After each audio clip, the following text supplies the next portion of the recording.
Ciao, oggi sono a bordo della BMW Serie 2. In questo video ti mostrerò come gestire le impostazioni di data e ora. All'inizio diamo un'occhiata al display dello schermo.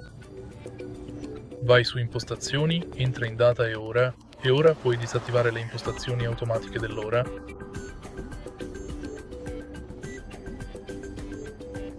Modificare manualmente l'ora, cambiare manualmente il formato dell'ora, modificare la data e cambiare il formato della data tra giorno, mese, giorno, anno, mese, giorno e anno, giorno, mese.